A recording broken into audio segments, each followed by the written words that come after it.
Dari kalau sebentar saudara pulang dari sini ketemu jemaat yang mestinya datang tapi dia tidak datang, terus saudara bilang, kenapa tidak ikut ibadah tadi di sana? Terus dia bilang, sudah. Saya sudah tahu kau maksudkan, nanti tapinya juga ada di situ.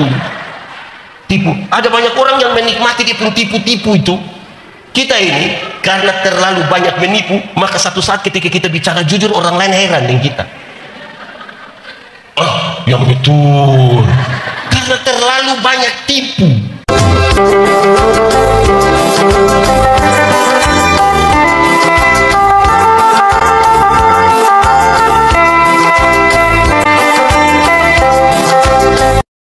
Saudara-saudara, mari kita berdoa untuk pemberitaan firman Tuhan. Kita berdoa. Ya Tuhan Allah, kami mohon kepadamu, kuatkanlah dan teguhkanlah iman kami, supaya waktu di mana kami belajar firman Tuhan, biarlah ini menjadi waktu paling baik bagi kami. Kami berdoa, Tuhan jauhkan semua penggoda pencobaan. Biar di dalam damai-Mu kami belajar firman Tuhan. Terima kasih banyak Tuhan, kami rindu pada firman-Mu. Berfirmanlah bagi kami Tuhan. Di dalam nama Yesus, firman yang hidup itu kami berdoa. Amin.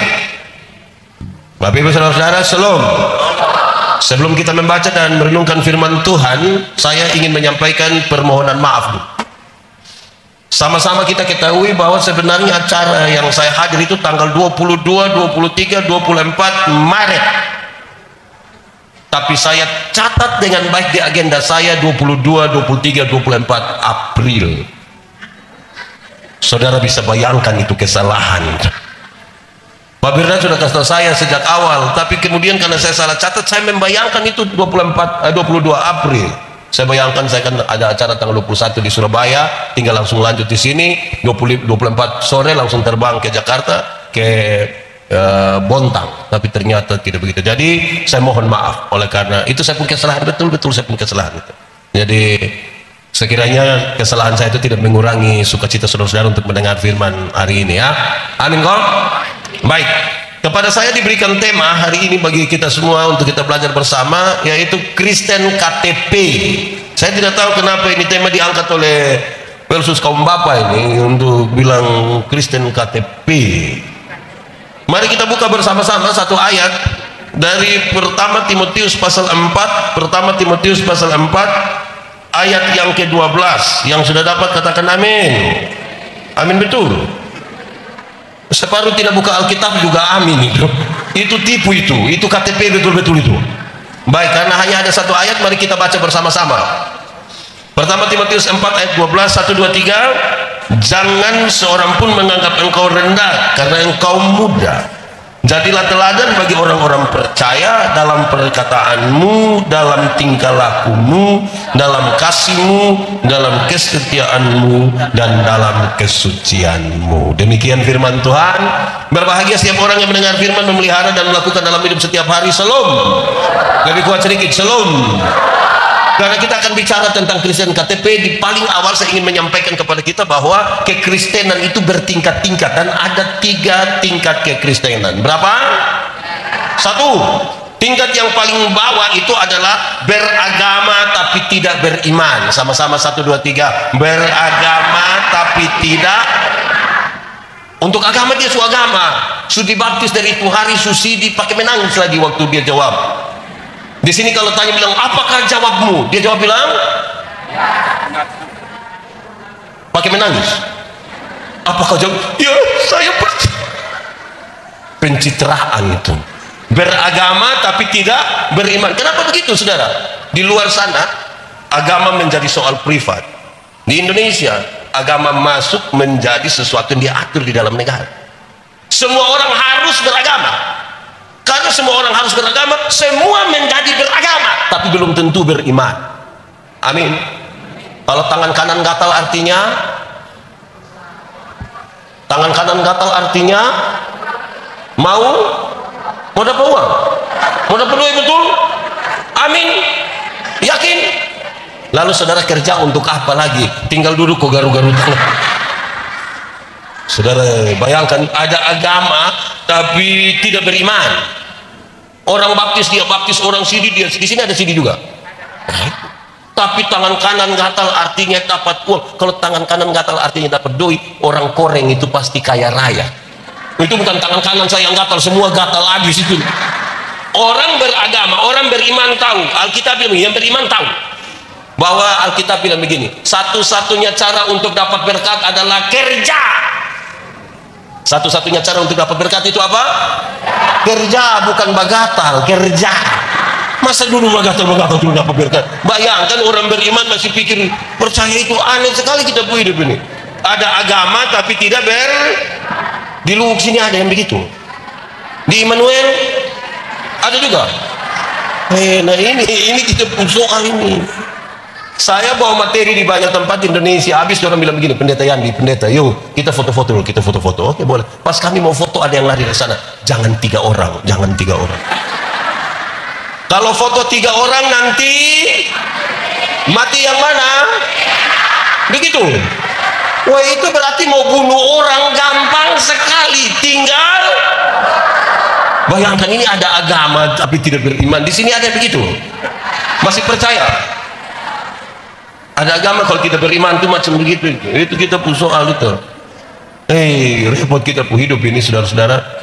Para sopir, saya tidak tahu di sini di Luwuk ya, di banyak tempat saudara-saudara kalau dia bawa mobil, tabrak ayam lewat, tabrak ular lewat, tabrak tikus, tabrak kucing lewat. Kenapa? Karena bayangkan kalau kita beragama tapi model kita begini, saudara berharap itu saudara beriman kepada Tuhan. Ada repot. Pendeta kalau khotbah begini, saudara tiba-tiba cicak bilang, ada yang bilang cicak menyahut. Kita percaya Tuhan atau percaya cicak? Tuhan atau cicak? Lalu kenapa bilang cicak menyahut? Di Luwuk sini ada yang begitu. Laki-laki atau perempuan? Ini mulai baku tuduh nih. Sama-sama 1, 2, 3 beragama tapi tidak. Yang saya paling heran dari kita pun kekristenan ini, beragama bertahun-tahun tidak tahu baca Alkitab, tapi pas orang tua mati dia beli Alkitab baru 1 taruh di peti. Yang dia hidup saja dia tidak baca. So mati baru taruh, nanti dia baca kas habis. Di sini ada yang begitu.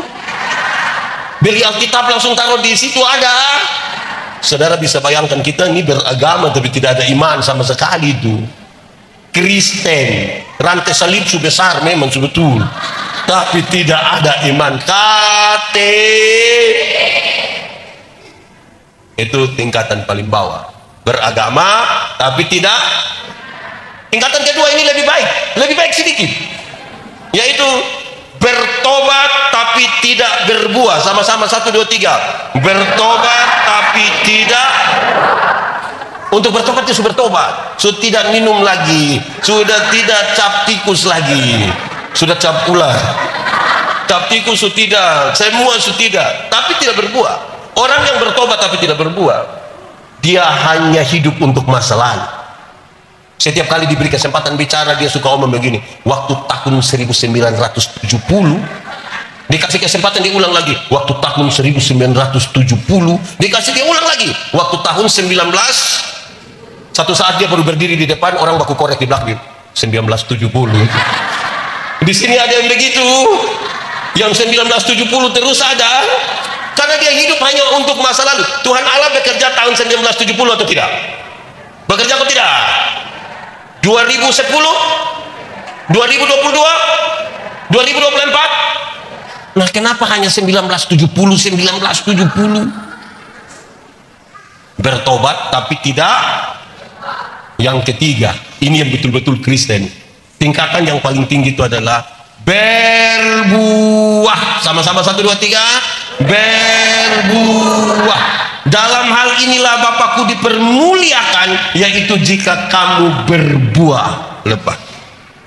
Dalam hal inilah Bapakku dipermuliakan jika kamu berbuah. Saya mau tanya kita, tolong jawab jujur. Berbuah bagi Tuhan gampang kok susah?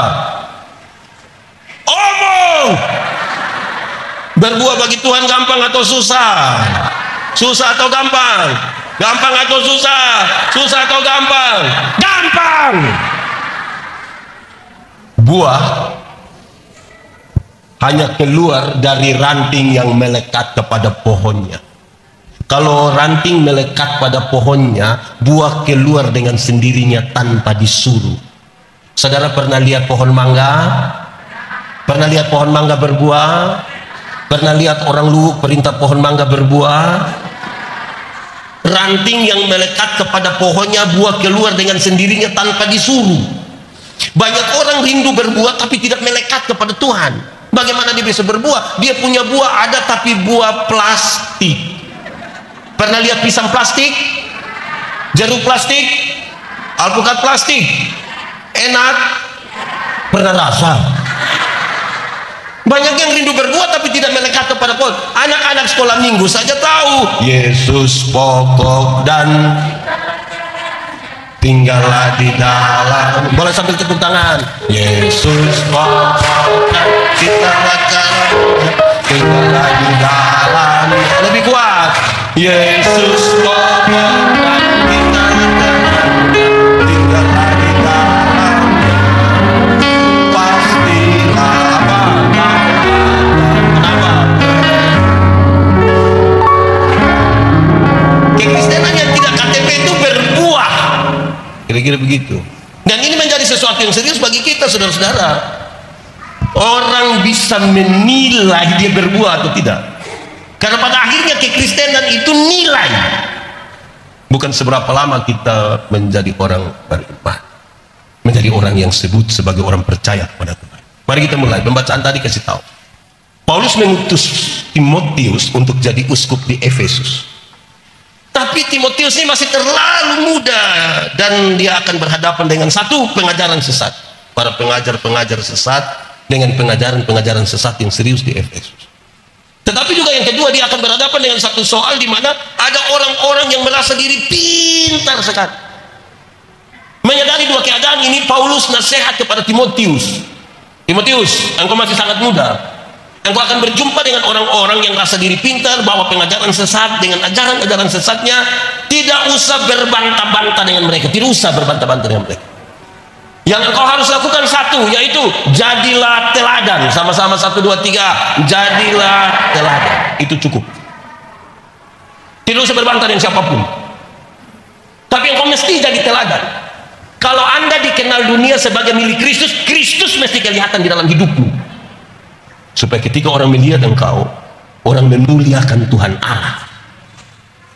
Lalu sekarang dia mulai antar kita untuk memahami nilai-nilai kekristenan yang tadi, yang sudah kita terima dari Tuhan itu kita mau nyatakan. Dan dia kasih tahu bertingkat-tingkat ini keteladanan. Tiap orang bisa ukur dia KTP atau bukan. Satu, engkau mesti jadi teladan dalam perkataanmu. Sama-sama 1, 2, 3. Engkau mesti jadi teladan dalam perkataan. Orang Kristen itu waktu mengucapkan kalimat-kalimat yang keluar dari mulutnya itu terukur. Melewati proses berpikir, melewati proses beriman, baru berbicara. Tuhan Allah menciptakan manusia itu ada 2 mata, berapa telinga, berapa mulut. Ulang, berapa mata, berapa telinga, berapa mulut. Kepentingannya banyak. Salah satunya adalah lihat 2 kali, dengar 2 kali, omong berapa kali. Lihat 2 kali, dengar 2 kali, bicara berapa kali. Lihat ulang-ulang, dengar ulang-ulang, bicara 1 kali. Karena ada banyak orang Kristen tidak ada mata, tidak ada telinga, tapi dia pemulut 7. Tidak tahu apa-apa, bicara macam tahu-tahu. Itu yang dia terima berita satu langsung teruskan saja. Padahal tidak benar juga teruskan. Di Luwuk ada, di Immanuel ada, dia majelis atau jemaah. Kata-kata orang Kristen mesti terukur melalui proses berpikir yang benar. Kadang-kadang orang tidak pakai berpikir, bicara.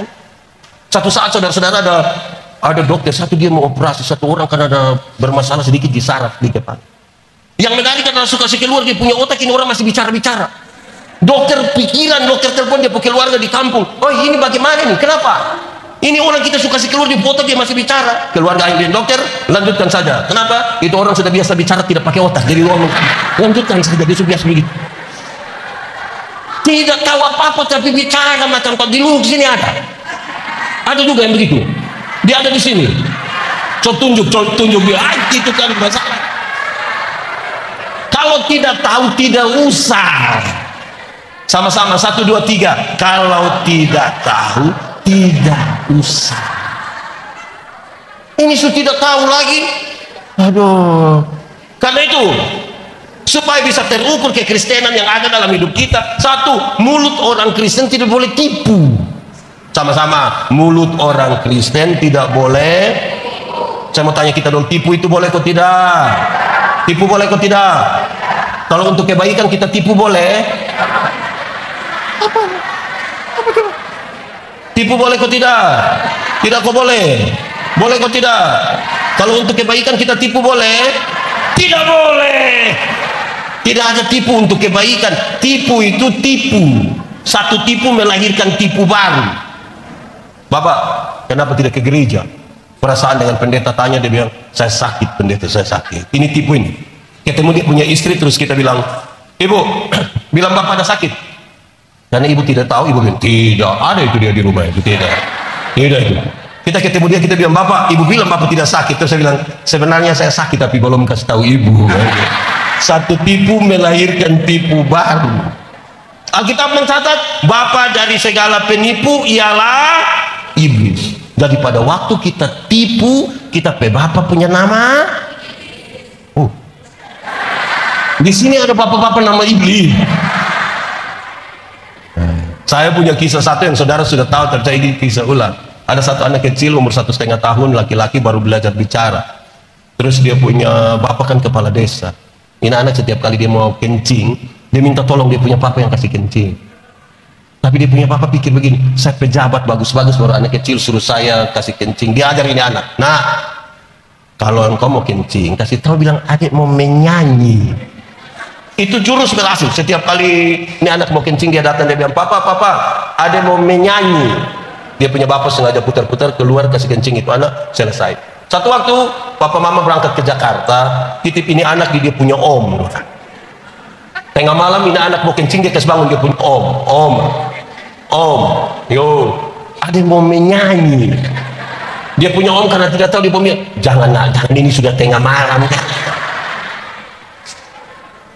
Ini anak tidak bisa bilang, om, yuk, ada mau menyanyi. Dia pun bilang, tidur sudah, nanti orang di sebelah marah itu tidur. Ini anak sudah tidak bisa, dia bilang, om, ada sudah tidak bisa. Adik harus menyanyi sudah. Ini om sudah kasihan, dia bilang, nak, kalau begitu adik menyanyi pelan-pelan di om punya telinga. Ini anak bangun, dia kencing di dia punya om punya telinga. Saya mau tanya saudara, siapa yang salah? Om atau bapak? Bapak atau om? Om atau bapak? Bapak atau om? Kenapa bapak salah? Makanya kalau benar katakan, salah katakan, ya katakan, tidak katakan, menyanyi katakan, kencing katakan. Kalau engkau rubah sedikit, kan kasihan itu om tuh. Hanya karena tipu sedikit. Pendeta, kami di Luhuk ini kami tidak tipu. Kami hanya suka pakai dua kata, yaitu sebenarnya dan tapi. Kenapa tidak pergi ke gereja? Sebenarnya saya pergi. Tapi, kalau tapi itu dia tidak pergi. Kenapa tidak terima untuk pelayanan kaum bapak? Sebenarnya saya terima. Tapi, harus tapi. Jadi kalau sebentar saudara pulang dari sini, ketemu jemaat yang mestinya datang, tapi dia tidak datang, terus saudara bilang, kenapa tidak ikut ibadah tadi di sana? Terus dia bilang, sudah. Saya sudah tahu kau maksud, nanti tapinya juga ada di situ. Tipu. Ada banyak orang yang menikmati dia pun tipu-tipu itu. Kita ini karena terlalu banyak menipu, maka satu saat ketika kita bicara jujur, orang lain heran dengan kita. Yang itu karena terlalu banyak tipu. Lebih parah lagi saudara-saudara, kita lebih banyak mendengar dan meresponi berita yang tidak benar, berita yang tidak baik. Contohnya saya kasih contoh. Ini ada bos satu mau berangkat, dia punya supir antar ke bandara. Sampai sana, terus pas bos turun, bos bilang, kau pulang kau perhatikan baik-baikin mobil dulu lah, kasih bersih-bersih lah, bagus-bagus, terus nanti kalau pulang saya telepon kau jemput ya. Iya, saya jalan sudah. Pas bos mau jalan, ini sopir bilang, bos Saya mau bisa bicara sedikit, oh. Iya, kenapa? Bos, saya punya perasaan tidak enak. Oh. Bos, apa kau ngomong apa? Tidak, saya punya perasaan tidak enak. Bos pikiran dan tidak mau terbang lagi. Hanya karena supir bilang perasaan tidak. Kalau saudara keluar dari sini terus saya bilang, wih, kena tabrak di situ. Sembarang saudara ini. Tapi kalau kita kasih tahu, nanti dapat uang 2 juta di situ. Kita sulit percaya yang begitu. Sembarang saja. Karena kita lebih banyak berpikir barang yang tidak benar. Jadi banyak orang lebih banyak tipu. Tipu diri juga. Kalau diri sendiri dia tipu, apalagi orang lain. Kadang-kadang kita pun hidup ini, saudara, tidak bisa bikin pesta. Tapi karena semua orang bikin pesta, kita paksa diri bikin pesta. Utang sana sini. Besok pagi petugas koperasi datang, kita sembunyi di tetangga, bodoh. Karena hidup hanya ikut orang lain. Itu pertama. Kedua, mulut orang Kristen itu tidak boleh maki. Tidak boleh. Di sini ada yang biasa maki. Laki-laki atau perempuan? Dia agak gemuk atau kurus? Jangan maki. Maki ialah mengeluarkan barang-barang yang tidak perlu dikeluarkan. Itu barang diam-diam di situ, kita omong dia supaya kenapa? Kalau ada anak kecil maki, tanpa kita setuju kita masih bisa terima. Dan ini anak tidak mengerti. Anak kecil itu kalau dia mandi habis, biar dia tidak pakai pakaian, papa mama punya tamu ada, dia bisa keluar, dia jalan-jalan begitu. Kan dia tidak mengerti. Betul? Tapi coba dia punya bapak, coba dia pun bapak mandi habis, terus ada ibu-ibu latihan paduan suara di situ, terus dia pun bapak keluar begini, baru bilang, hai besti, itu kita bawa masalah baru itu. Sama maki itu tidak baik sekali. Saudara-saudara, kadang-kadang kita mengaku Kristen tapi kita punya mulut ini sudah tipu lagi, maki lagi. Di sini ada juga maki-maki. Dengan anak buah juga maki, dengan anak juga maki. Ini ada 1-2 orang tua datang bilang ke saya, pendeta, ini anak ini tidak tahu mau buat apa. Saya bilang, kenapa? Pukul sudah, marah sudah, usir sudah, ikat sudah, tapi anak nakal terus, tidak tahu dia ikut siapa. Saya bilang, mau ikut siapa? Kalau bukan ikut dia punya bapak, ya ikut dia punya mama. Masa dia ikut saya? Kan tidak mau. Tapi saya kasih tahu orang, kaitan dengan ini saya bilang begini, Alkitab mengisyaratkan supaya anak-anakmu jadi baik, lakukanlah 3 hal ini. Dalam kaitan dengan poin ini saya kasih tahu dong. 1, panggil mereka dengan nama yang baik. Sama-sama 1, 2, 3. Panggil mereka dengan nama yang baik. Nanti orang jadi baik. Yanti, Jenny, Tinus, nanti orang jadi baik. Kenapa? Karena ada orang tuh tidak tahu di sini, di banyak tempat saya tahu. Ada orang tua panggil dia anak yang, babi. Orang tua tidak boleh panggil dia anak babi. Kalau dia anak babi, dia bapak. Saya jangan panggil dia anak babi. Hanya itu saja. Jadi mulut ini pakai untuk yang baik. Jangan. Pertama tadi jangan apa? Saudara ketawa setengah mati, saudara tidak ingat juga. Saya mulai ragu lagi saudara ini. Pertama, mulut orang Kristen jangan tipu. Kedua, jangan. Yang ketiga, jangan suka omong-omong orang lah. Di sini ada yang biasa omong-omong orang. Ibu-ibu atau bapak-bapak, siapa punya istri, coba katakan ibu saja, siapa punya istri omong. Orang Kristen tapi suka omong orang punya nama. Saya punya potongan video satu beredar luas, saya bilang begini, orang yang biasa bergosip itu, orang yang suka omong orang itu, kalau dia mau gosip, dia suka memulai dengan pengantar yang mantap sekali. Ada 2 pengantar yang biasa dia pakai. Yang pertama, dia akan bilang begini, pas datang ibu-ibu ada duduk, dia bilang, so dengar kau belum? Kalau dia sudah mulai dengan so dengar kau belum, itu hancur, tetangga satu akan runtuh hari. Yang kedua itu lebih bagus. Kalau dia mau omong orang, dia datang, dia bilang, bukan kita mau omong orang, bukan kita mau, tapi di sini ada yang begitu. Langsung banyak. Dari mulut jangan pakai untuk omong-omong orang toh. Laki-laki melihat perempuan, tapi perempuan melihat perempuan. Maksudnya begitu. Ini kami bapak-bapak, suami-suami, laki-laki ini kalau duduk sama-sama, tiba-tiba satu perempuan cantik masuk, serempak kami punya kepala bisa begini. Tapi kalau istri duduk di sebelah begitu dan lihat begitu akan jadi masalah. Perempuan cantik itu masa kami punya kepala tetap saja. Hanya mata yang pindah begitu. Laki-laki yang perempuan. Tapi perempuan melihat perempuan. Ibu-ibu, nona-nona ini kalau duduk sama-sama ada laki-laki ganteng masuk, orang biasa-biasa saja, tidak histeris, tidak berteriak. Kalau ada yang sedikit bereaksi ya ringan saja, tidak luar biasa. Tapi jangan coba-coba yang masuk itu perempuan. Jangan coba-coba yang masuk tuh ibu-ibu, rok agak pendek, tas agak besar, sepatu agak tinggi. Itu saudara lihat ibu-ibu punya siku dan bibir. Untuk kasih tahu orang di sebelah dia pakai siku bilang begini. Yang di sebelah sudah lihat dia pakai bibir bilang.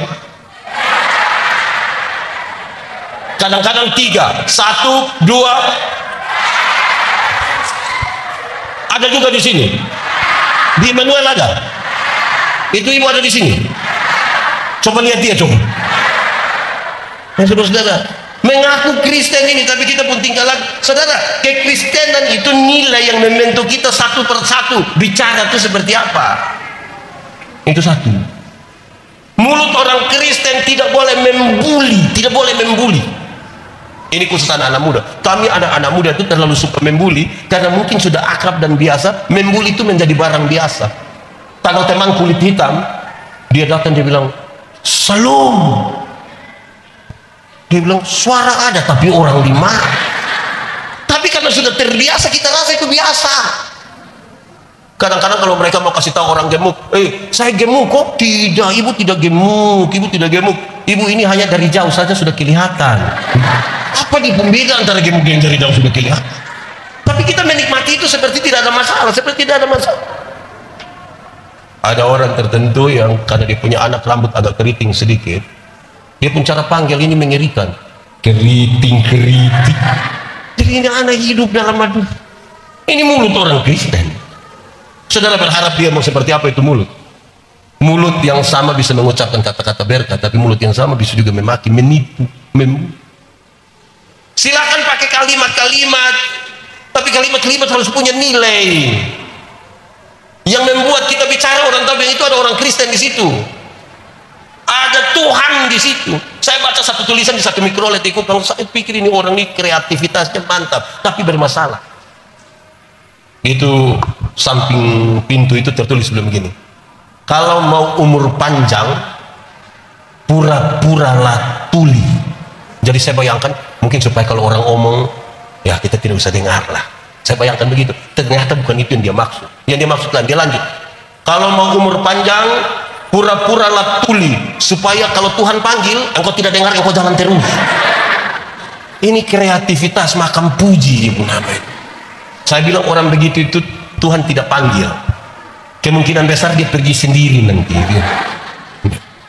Kadang-kadang kita sudah terbiasa dengan itu. Dari pertama, yang paling dasar itu adalah perkataan. Engkau mesti jadi teladan dalam perkataanmu.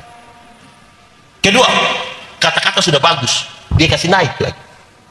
Engkau mesti jadi teladan dalam tingkah lakumu. Sama-sama, jadi teladan dalam tingkah laku. Itu serius sekali. Kenapa? Batu uji dari kata-kata adalah tindakan. 100 orang bisa berkata-kata yang bagus. Waktu kita uji dengan tindakan, tetap 100 atau turun? Turun. Karena banyak orang bisa berkata-kata dengan baik, tapi tidak bisa melakukan apa yang dia berkatakan. Kami diskusi saudara-saudara tentang ilmu homiletika, ilmu berkhotbah. Orang tanya saya, pendeta, khotbah yang baik itu yang bagaimana? Saya bilang, kau punya maksud? Khotbah yang baik itu tulis atau tidak tulis? Berapi-api atau berair-air? Saya bilang khotbah yang baik bukan soal tulis atau tidak tulis, bukan soal berapi-api atau berair-air. Khotbah yang baik ialah bicara apa buat itu, titik. Jangan omong lain buat. Ada orang yang bukan sekedar omong lain buat lain, ada yang malah pikir lain, omong lain buat lain. Hasilnya kelainan. Jadi kalau saudara ketemu orang kelainan itu kan tidak sinkron semua antara yang dia pikirkan, yang dia ucapkan, dan yang dia lakukan. Berkata-kata itu gampang. Saudara bisa berkhotbah tentang kasih. Ada orang yang dia bilang, hendaklah engkau hidup saling mengasihi, tapi dia punya istri, punya mata bengkak terus. Kan dia pukul-pukul tiap, di sini ada suami biasa pukul istri. Saya balik ke pertanyaan saja kalau begitu. Ibu-ibu yang biasa kena pukul dari suami, coba angkat tangan. Jangan. Berani angkat tangan pulang kena pukul ulang lagi saya untuk. Jadi kata-kata itu tindak lanjutnya adalah tindakan. Saudara, belajar itu, mari kita hafal sama-sama. Belajar ialah, belajar ialah, ikut, perubahan tingkah laku dari tidak tahu menjadi tahu, dari tidak bisa menjadi bisa. Ulang, belajar ialah perubahan tingkah laku dari tidak tahu menjadi tahu, dari tidak bisa menjadi bisa. Belajar itu punya 4 tingkatan supaya kita bisa ukur kita pun tindakan betul ke tidak. 1, belajar untuk tahu. Sama-sama 1, 2, 3. Belajar. Orang yang belajar untuk tahu, dia tahu banyak sekali ilmu, dia tahu sumber belajarnya jelas dari guru-guru, dari diskusi, dari buku, dari Google. Dia tahu banyak sekali informasi. Tapi teori ini mengatakan belajar untuk tahu itu tingkatan paling bawah. Saudara dapat nilai 10 di sekolah, 100 di sekolah, itu tingkatan paling bawah kalau belajar hanya untuk tahu. Naik sedikit. Kalau orang sudah belajar untuk tahu, dia kasih naik sedikit. Belajar untuk tahu dan melakukan. Banyak orang sudah tahu, tapi belum tentu bisa melakukan. Ada yang sarjana pertanian, tapi tidak tahu tanam tomat, tapi teorinya dia tahu kan. Ada yang sarjana peternakan, tapi tidak bisa kawin babi. Sarjana olahraga, tapi kalau kita bilang coba kau salto, dia sudah tahu belum tentu bisa lakukan. 3, lebih tinggi, belajar untuk tahu, untuk bisa melakukan dan bisa hidup dengan orang lain. Ada banyak orang ketika dia sudah bisa, tidak mau hidup dengan orang lain, bikin diri inti, dia pikir dia paling hebat sudah di itu jemaah, bikin eksklusif sekali dia pun diri, dia hanya akan bergaul dengan orang-orang yang bisa dia urus, dia atur-atur, atau dengan orang yang sejenis dengan dia. Repot itu. Yang paling tinggi dari belajar itu adalah belajar untuk tahu, untuk bisa melakukan, untuk bisa hidup dengan orang lain, tetapi tetap menjadi diri sendiri. Itu yang repot. Banyak orang ketika dia sudah bisa bergaul dengan orang lain, dia lupa dia pendiri. Hari-hari ini kita punya anak muda orang itu, mereka merasa kalau makin ke Korea itu makin hebat. Pak Pendeta, saya sudah ke Korea. Iya. Sepertinya kalau menjadi orang lain itu baru hebat, tanpa diri. Tuhan itu kalau cipta kita kan dia tidak tanya. Tuhan mau cipta saya, dia tidak tanya, Yandi, engkau mau Timur atau Eropa? Dia tidak tanya, langsung tanya. Atau di sini Tuhan tanya, bilang ada yang mau Manado, ada kan tidak. Jadi berjumpalah dengan orang, tetap menjadi diri sendiri. Itu belajar. Belajar untuk tahu sekaligus melakukan itu, saudara-saudara, butuh nilai yang lebih. Kenapa? Melakukan itu bisa dilakukan dengan 2 hal. 1, ada orang melakukan karena kewajiban. Ada orang yang melakukan karena tanggung jawab. Kewajiban dan tanggung jawab itu 2 hal yang berbeda. Orang Kristen harus berdiri pada tanggung jawab, bukan kewajiban. Contoh, yang melakukan hanya sekedar kewajiban, dia hanya bikin pokoknya yang penting, pokoknya yang penting. Dia ikut ibadah karena kewajiban, pokoknya saya pergi, pokoknya saya terima, pokoknya itu kewajiban. Tanggung jawab kelasnya lebih tinggi dari kewajiban. Saya ketemu satu koster di Pulau Sabu, itu pulau bagian selatan di NTT. Namanya Amaju. Dia punya 1 istri dan 5 orang anak. Di hadapan istri dan 5 orang anaknya, saya tanya dia, Ama, iris tuak itu susah atau tidak? Tuak itu apa ya? Pohon lontar itu. Apa sagu ya? Saya bilang, iris tuak itu susah atau tidak? Dia bilang, susah Bapak. Coba engkau jelaskan dia punya susah di mana? Di mana pendeta? Kita naik pohon itu jam 2 pagi, kita turun jam 7 pagi. Karena pohon banyak, tidak bisa kita naik dari satu pohon turun kembali dari pohon baru pindah ke pohon sebelah. Buang waktu, buang tenaga. Jadi kami langsung sambung dia punya daun supaya tinggal langkah ke sebelah, resiko jatuh. Dia punya pisau terlalu tajam, kadang-kadang melukai kami punya jari. Mayangnya terlalu keras. Terus saya tanya dia, Ama, iris tuak susah begitu, siapa suruh Ama mau iris tuak? Dia lihat kepada dia punya istri dan 5 orang anak, dia bilang, Dia hanya bilang begitu. Terus dia tambahkan kalimat ini. Nanti dorang makan apa, pendeta? Nanti dorang makan apa? Kalimat itu membuat saya mengerti. Dia naik pohon tuak jam 2 pagi, turun jam 7 pagi. Resiko jatuh atau terluka, dia melakukan itu bukan sekedar kewajiban, tapi apa? Tanggung. Dia melakukan itu karena tanggung. Saudara mungkin tidak suka pakai baju putih. Hari ini kasih tahu, semua kaum bapak dan pelayan pakai baju putih. Waktu saudara pakai baju putih bukan karena selera, tapi apa? Tanggung jawab. Bergereja itu tanggung jawab, bukan selera. Banyak orang datang gereja ikut selera, makanya dia suka pilih-pilih pendeta. Kalau ada 2 pendeta di satu tempat, ini jemaat sekarang punya pilih-pilih pendeta, mengerikan. Jangan pergi kalau di satu tempat lagi, setan. Pernah dengar itu kalimat? Saudara tertawa, saya yakin pasti betul ini di sini ada. Karena dia pergi dengan selera. Bergereja itu tanggung jawab, bukan selera. Orang bilang kepada saya, pendeta Yandi, anak muda sekarang kalau kita tidak pakai yang seperti anak muda, dorang kasih tinggal gereja. Mau jawab belum punya selera. Menyembah Tuhan dalam roh dan kebenaran itu bukan selera.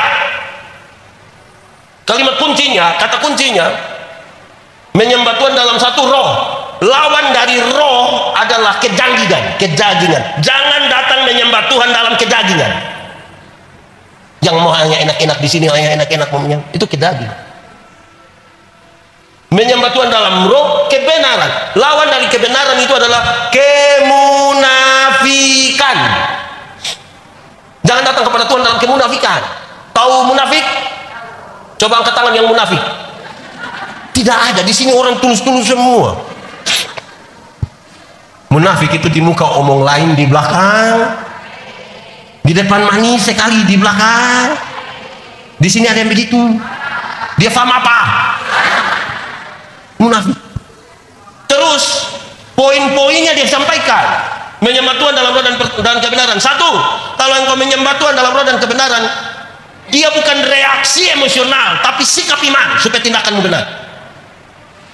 Ada orang suami meninggal, kan dia punya istri sedih toh.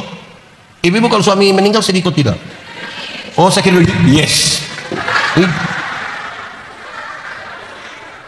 Sekarang ada orang meninggal, sedih kan? Orang yang menyembah Tuhan dalam roh dan kebenaran, dia bertanya, apa yang saya imani tentang kematian? Yang saya imani tentang kematian adalah, ternyata Alkitab menyampaikan, mati bukan akhir dari segala sesuatu. Mati adalah tempat di mana kita diubah dari tubuh yang dapat binasa ke dalam tubuh yang tidak dapat binasa, supaya kita mengalami kekekalan bersama Kristus di surga. Berdasarkan keyakinan iman seperti itulah kita menyanyi, sabar dalam susah sukamu, sabar, Tuhan ada sertamu, sabar, sabar, beriku itu sikap iman, sabar berhadapan dengan realitas. Saya mau tanya, saudara punya masalah? Tidak usah omong. Saya lihat yang ini muka masalah. Masalah ialah kesenjangan antara harapan dan kenyataan. Maka harusnya ketika berjumpa dengan masalah, orang bertanya, apa yang saya imani? Itu sikap iman. Kalau reaksi emosional, orang punya suami meninggal, dia datang di lapor, pendeta, saya 1 lagu sebelum firman. Terus dia mulai menyanyi, di dalam doamu kau sebut namaku. Orang langsung bilang, di dalam harapmu. Di interlude-nya orang suruh anak kecil satu baca puisi dengan judul Ditinggal Ayah. Sedih kok tidak? Orang menangis kok tidak? Lalu saudara bilang itu roh bekerja.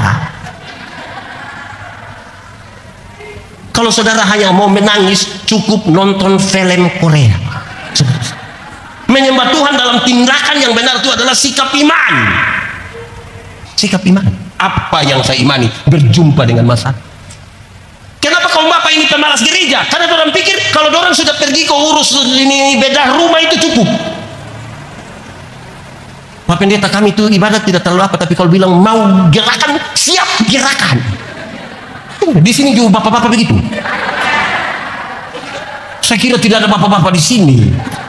Ini ibadah malam hari ini kan lebih banyak mama-mama, toh? Betul? Ini mama janda semua.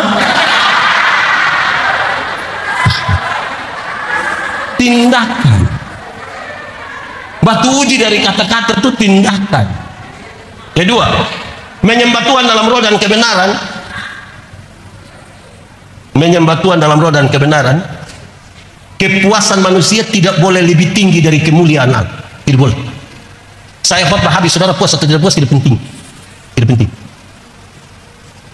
Tahun depan saudara tidak undang saya, tidak penting. Yang paling penting adalah kemuliaan Allah dinyatakan. Pendeta mesti berkhotbah begitu rupa supaya saudara mengerti. Saudara mau berubah, tidak penting bagi kami. Karena yang berubah, yang bisa merubah bukan pendeta. Siapa merubah? Tuhan merubah. Sebentar saya khotbah habis, ada yang datang tanya, pendeta, saya tidak setuju dengan pendeta. Oke, tapi Anda mengerti? Ya, cukup. Yang penting Anda mengerti.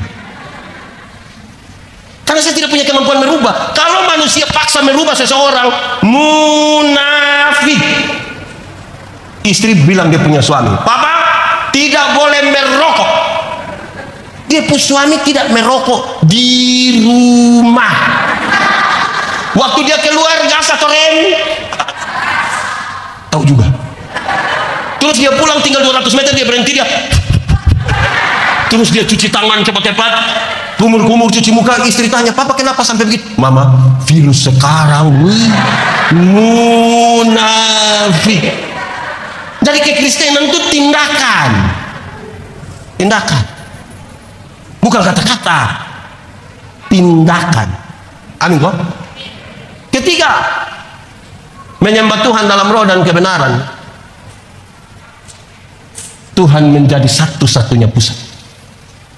Bukan pengkhotbah, bukan pemain musik, bukan yang WL di sini, bukan ornamen apapun yang ada di sini. Tuhan menjadi pusat. Kalau saudara geser sedikit, Tuhan bukan lagi pusat, saudara tidak menyembahnya dalam roh dan kebenaran.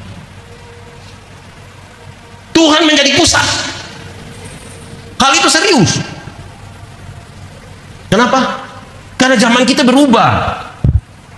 Kekristenan itu punya tantangan yang serius di zaman ini.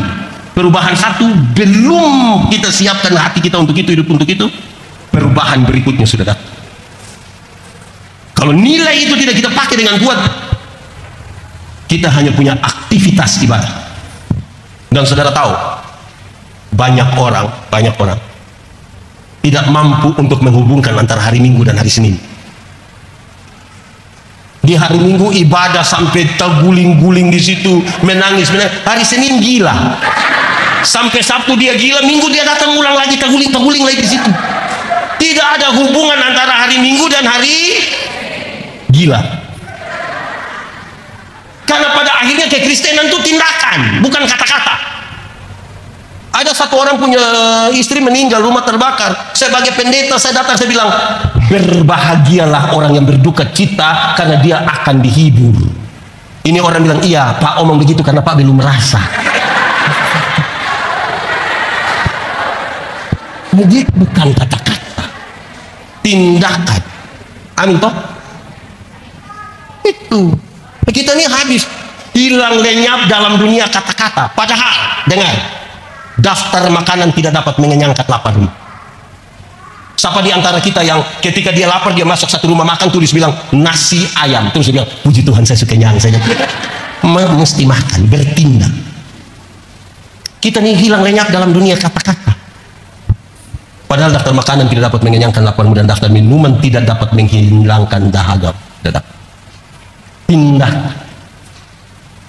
Kita ikut hari Minggu gereja, bicara tentang kasih, mantap. Tapi dia punya kios dengan toko ini harga punya mahal, mengerikan. Padahal di sini bilang haleluya.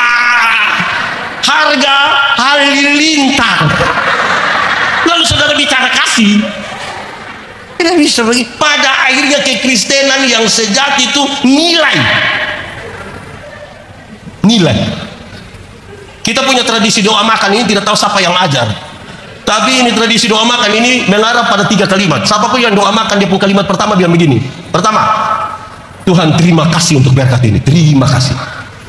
Kedua dia bilang begini, Tuhan berkatilah mereka yang telah menyiapkannya bagi kami. Mantap. Ketiga yang dia bersoal. Ketiga dia bilang begini, Tuhan berkatilah orang-orang yang susah makan di mana-mana.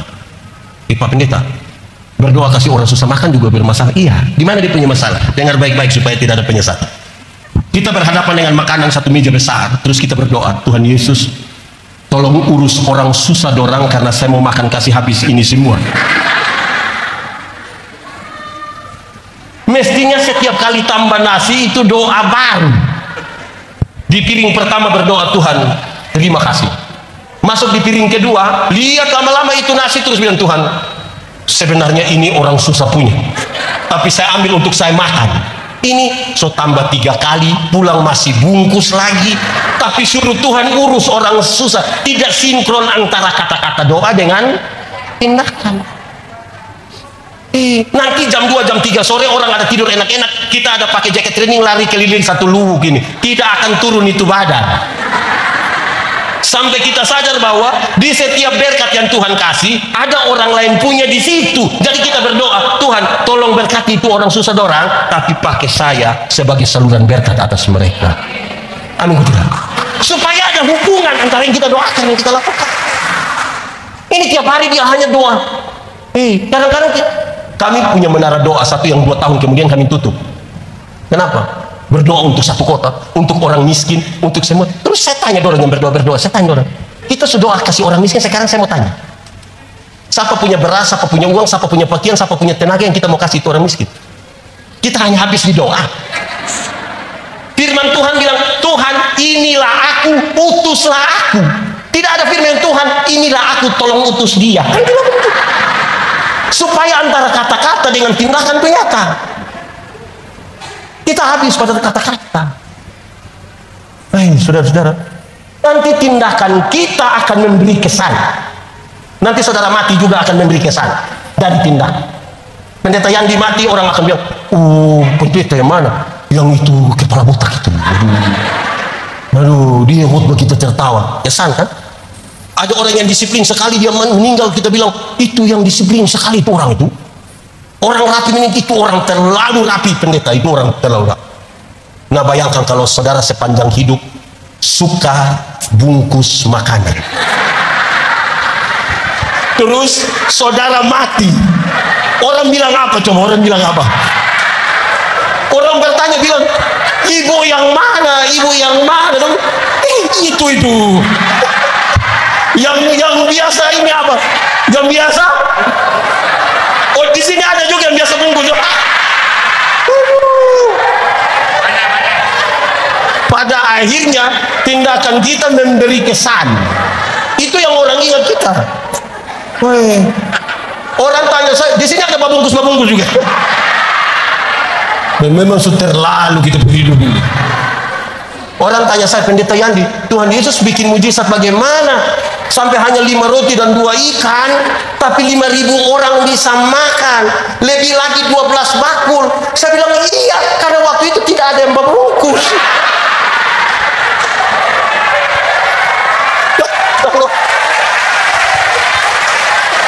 Itu hari ada yang membungkus kurang 12 bakul, Bapak. Kita ini repot juga kita. Jadi tindakan, batu uji dari kata-kata itu tindakan. Saya punya satu khotbah, kebenaran itu salah satu dimensinya adalah sosialitas, kepekaan untuk turut mengambil bagian dalam penderitaan orang lain, solidaritas. Saya bilang kadang-kadang solidaritas orang Kristen ini bermasalah di titik nol. Di sini ada swalayan toh, ada swalayan toh. Ada yang pernah tawar barang di swalayan? Ada? Berani kita pergi, ada teman yang tawar di swalayan, kok bikin malu-malu saja. Pemilik swalayan itu orang kaya atau orang miskin? Beli di orang kaya, kita tidak pernah tawar. 99.900 kita angkat 100.000 kasih, orang kasih kembali permen satu, kita bilang kau dapat saja, jangan ungkir saya dengan itu kau dapat. Tapi kalau bangun pagi-pagi ada nenek-nenek jual sayur lewat begini, itu nenek susah sekali, mungkin pulang jual sayur dia sudah mati. Itu tawar atau tidak? Itu tawar mengerikan. Nenek sayur berapa? Ini nenek susah nangis. Itu nenek bilang 3.000 ibu. Dia sengaja kaget, 3.000 bisa 9.000. Kadang-kadang tambah satu kalimat di belakang, bisa 9.000 kan nenek orang tanam sendiri juga.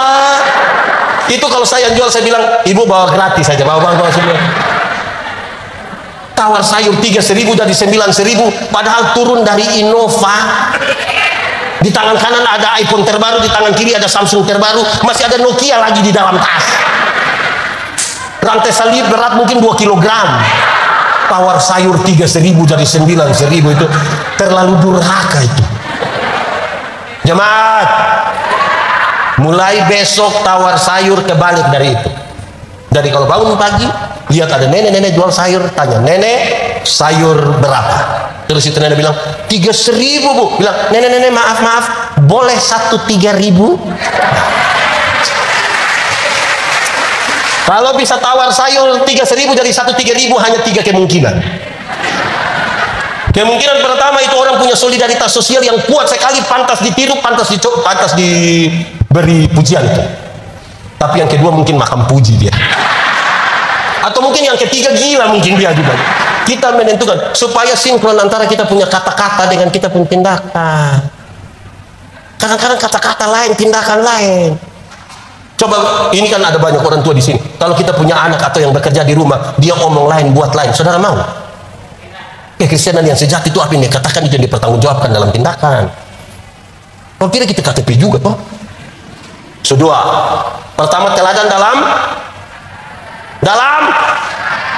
dua, teladan dalam, dia kasih naik lagi yang ketiga level.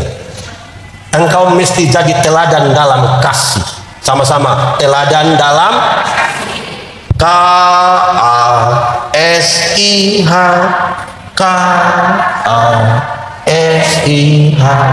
KASIH, kasih. Saudara tahu ini lagu atau tidak? Aduh, tidak apa-apa lah, sudah biar. Oh, kita menyanyi lagu lain. Makin dekat Tuhan, kepadamu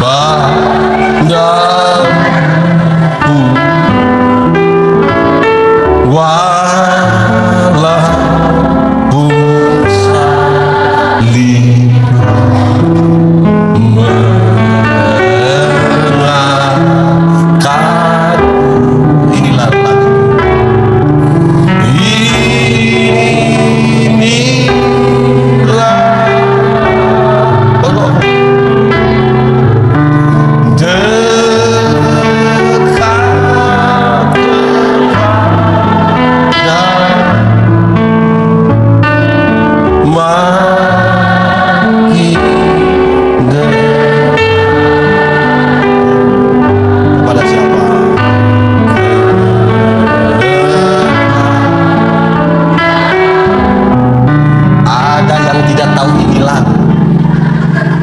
Kita menyanyi, dia hanya bilang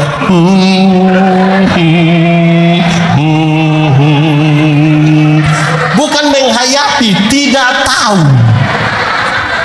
tapi kelihatan rohani sekali tuh.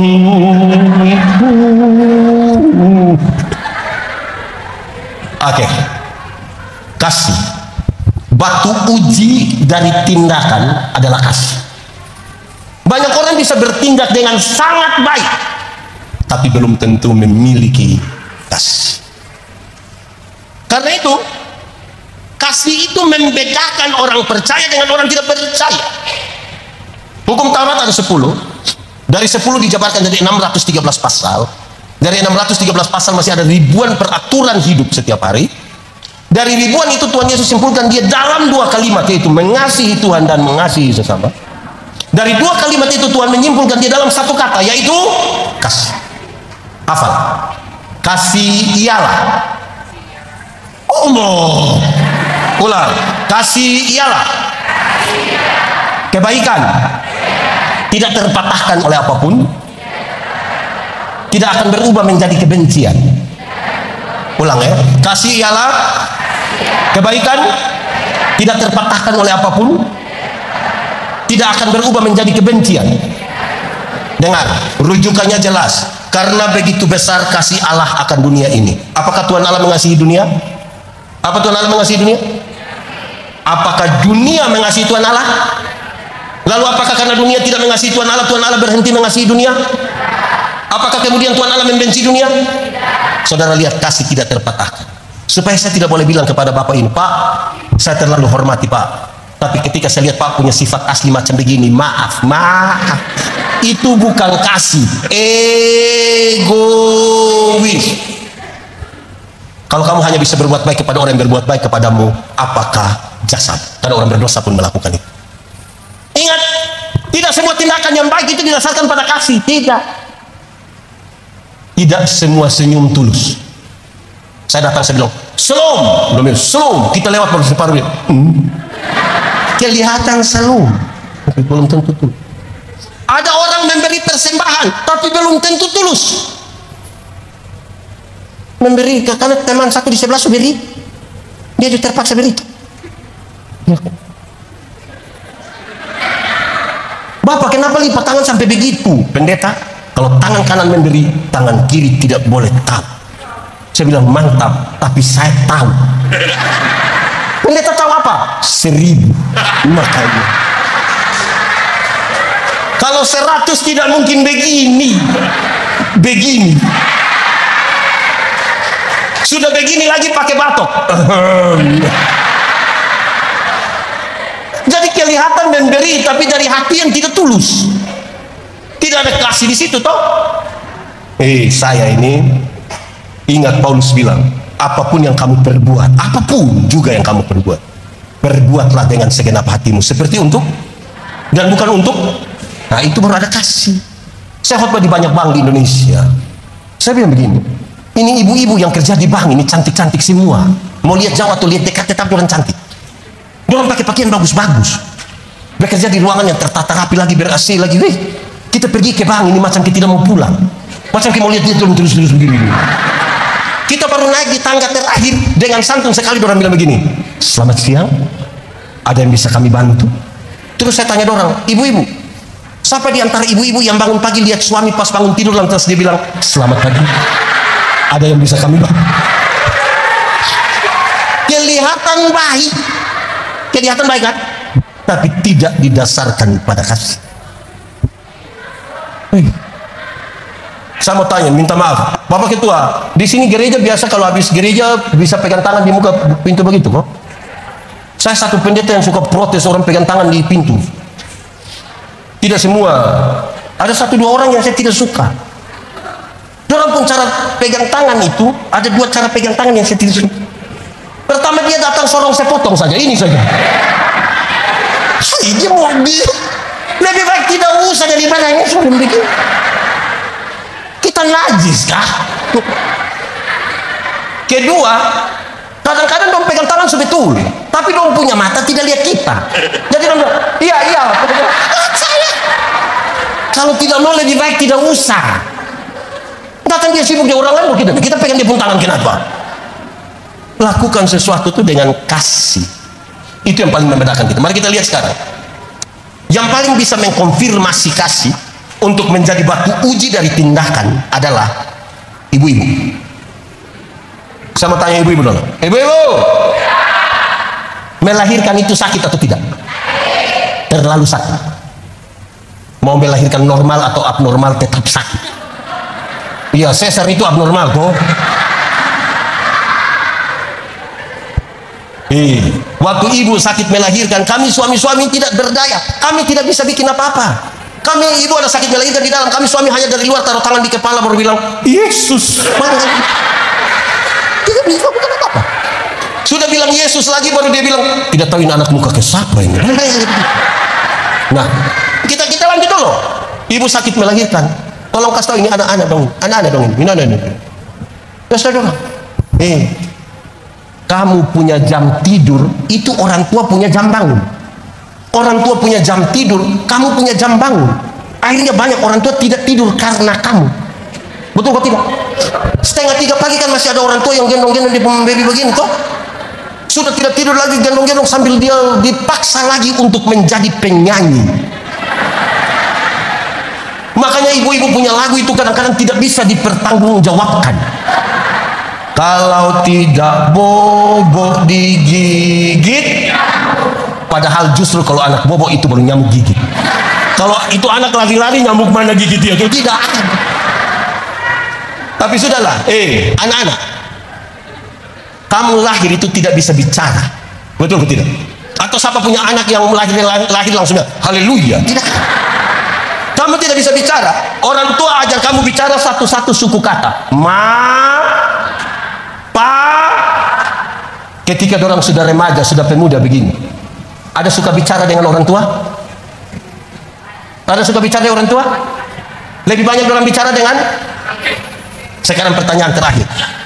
Dorang lahir tidak tahu bicara, kita ajar dorang bicara, mulai remaja begini, lebih suka bicara dengan teman lewat HP. Pertanyaan terakhir, kenapa kasih makan dorang? Kenapa kasih makan dorang? Kasih tidak terpatah. Makanya biar orang tidak bawa meleng kita juga, kan kita kasih makan dorang. Kamu lahir itu kamu tidak tahu jalan, jalan saya tidak tahu. Atau siapa panik lahir dia langsung begini-begini. Orang tua ajar jalan pegang di tangan, baru satu-satu langkah. Te, itu jalan belakang itu. Sekarang orang jadi pemuda begini, ada suka jalan dengan orang tua? Suka jalan dengan orang tua?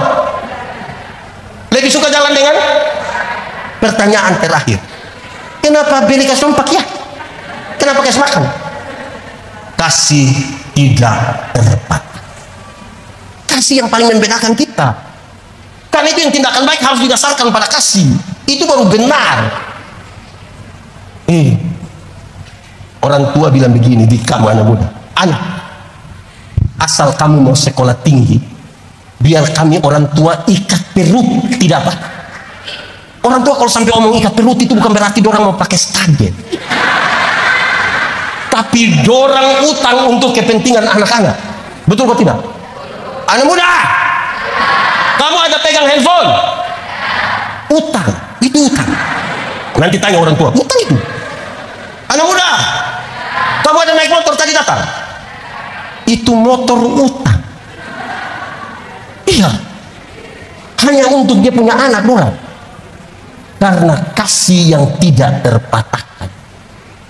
Dia mau, dia beli kasih kamu motor, tapi dia tidak mau dengar ada kabar celaka dari kamu. Dia tidak suka dengar. Itu kasih. Saudara tahu, orang tua orang bikin rumah besar-besar, tapi sebentar dan tinggal sendiri. Apa kerinduan terbesar dari orang-orang lanjut usia? Kerinduan terbesar dari orang lanjut usia adalah berkumpul kembali dengan orang-orang yang dikasihi. Tapi anak-anak sunika supaya tinggal di sana, supaya tinggal. Orang dua sendiri. Tiba-tiba satu mati, kasih tinggal satu. Apakah kerinduan itu tidak jadi kenyataan? Jadi. Kerinduan itu tidak akan terjadi di rumah tua itu. Kerinduan itu akan terjadi di sorga. Itu pun kalau mati masuk sorga. Dalam rumah Bapakku banyaklah tempat.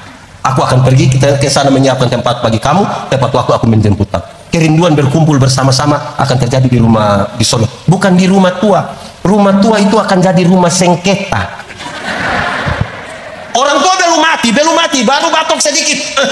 Anaknya anak mantu sampai bilang sertifikat. Itu rumah akan jadi rumah perkara.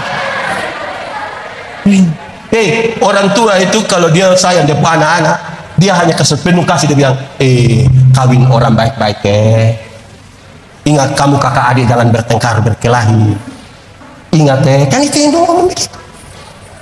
Ngomong, anak-anak, di sini sudah nenek-nenek semua. Anak-anak, coba tanya, waktu kamu masih kecil dulu, kamu pilek, orang tua pernah pakai tisu? Pakai apa? Langsung. makanya waktu buang air besar orang tua pakai alas tangan. Pakai apa? Sekarang mereka lanjut usia, mereka ada di kursi roda, dia ada di tempat tidur karena sudah lumpuh. Adakah anak kandung yang mengurus?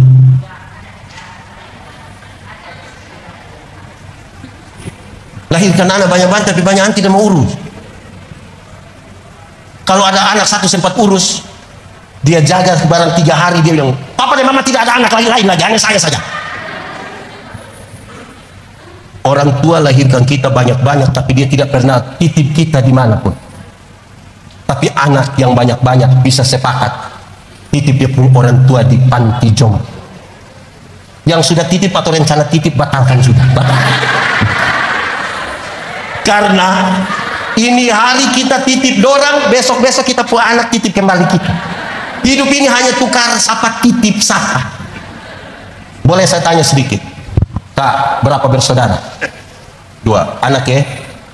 Kak, berapa bersaudara? Anak ya? Kak, berapa bersaudara? 3. Kak, 3. Tengah. Orang tua mama satu orang itu bisa melahirkan 2, 4, 3, 3. Tapi kamu yang sudah sukses belum tentu bisa urus mama yang hanya 1 orang. Belum tak. Kalau tidak ada kasih. Kenapa saudara lihat saya?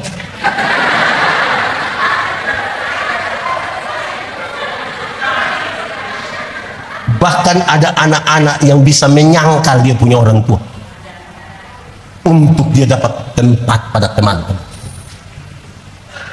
Dia bisa online berjam-jam tapi tidak pernah telepon orang tua sedikit. Kita menyanyi dong, kita menyanyi. Ini lagu dunia tapi biar kita menyanyi di ibadah, tidak apa-apa, saya pertanggungjawabkan. Sudah biar. Kasih ibu sepapa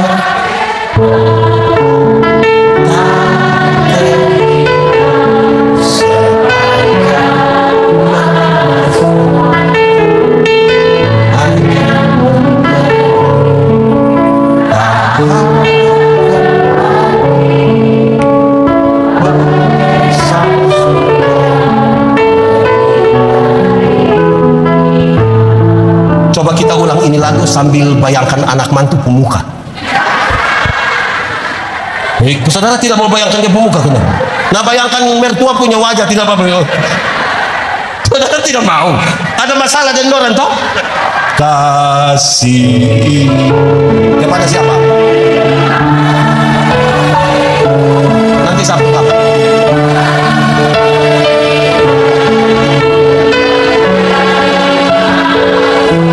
Hanya apa? Harap kembali kok tidak? Nah, seperti apa itu?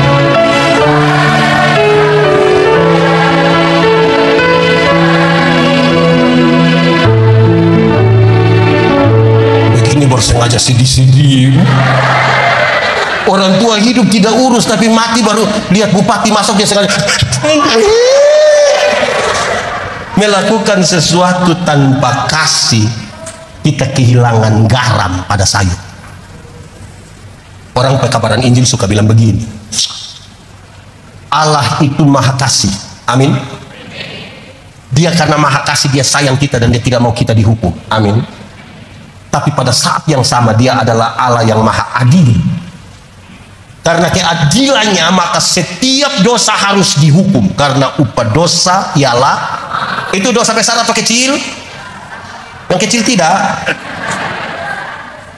Nah, sekarang pertanyaannya, bagaimana dia yang penuh kasih, yang tidak mau menghukum, adalah Allah yang sekaligus menghukum. Orang pekabaran Injil suka pakai ini ilustrasi, saudara tahu tapi saya bicara. Dia bilang begini, di abad ke-19 ada seorang jenderal tentara di Rusia namanya Jenderal Samil. Dia anti pemerintah dan dia bergerilya dari hutan ke hutan. Satu saat jenderal ini dapat laporan, lapor komandan, kita punya bahan makanan dicuri orang. Dia marah sekali. Cari yang pencuri, tangkap, hukum di hadapan banyak orang, biar yang lain jangan coba-coba mencuri.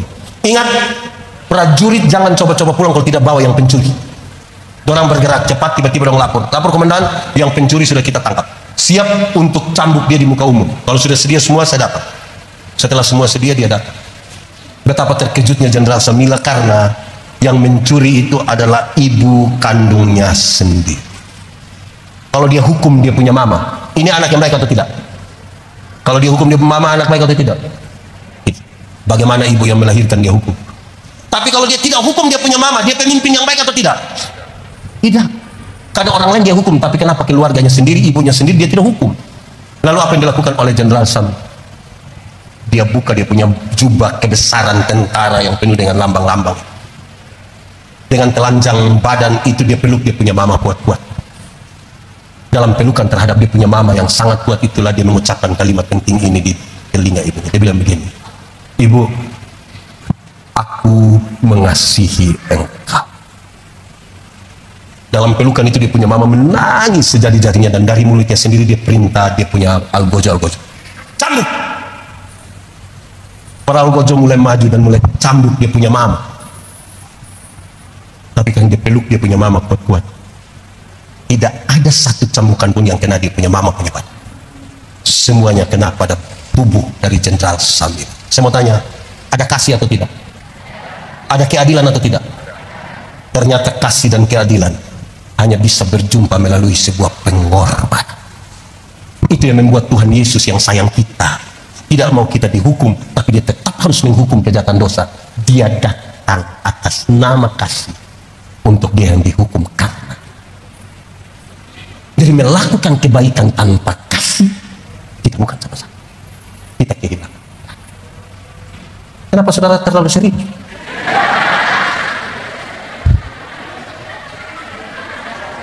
Kasih. Amin kok. Kasih. Kasih. Kasih.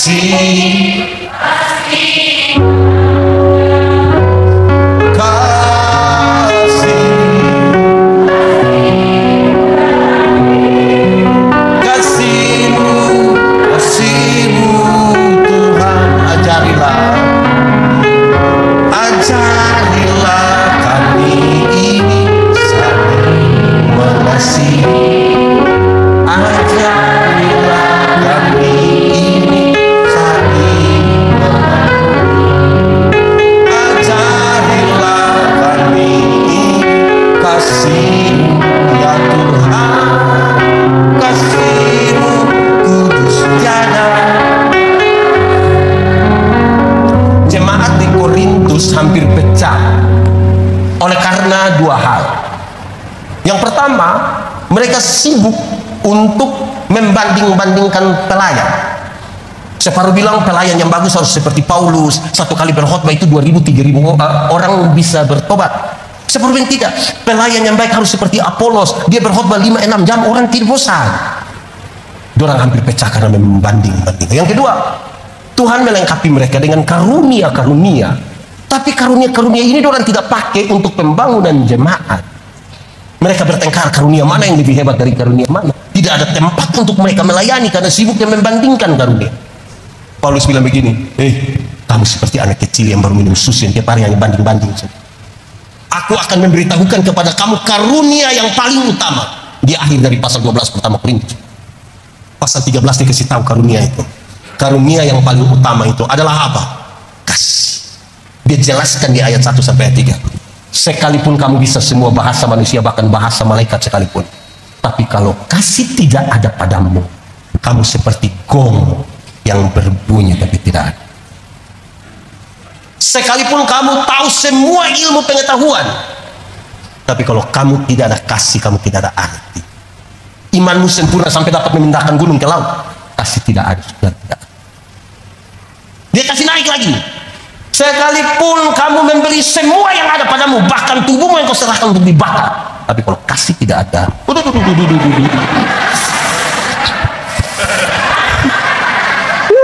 kasih begitu. Kalau kasih tidak ada padamu, engkau tidak ada faedahnya. Amin. Jadi sebenarnya KTP kita yang sebenarnya itu adalah kasih. tanda pengenal kita tuh mesti tertulis kasih. Kan itu yang paling membedakan kita. Kasih itu tadi ibu-ibu ini bisa tahan makan untuk dia punya anak. Bahkan kadang-kadang dia bilang, anak mama tuh dulu langsing agar kamu ya mama pun keadaan begini, karena dia mau berkorban. Nah itu kasih sudah bagus. Sekarang dia kasih naik lagi ke 4. Khotbah belum habis, saudara kira dia sumenurah naik ulang. Saya dikasih durasi 2 jam. Belum, baru mau 1,5 aku berapa. Jemaat, dia kasih naik. Engkau mesti jadi teladan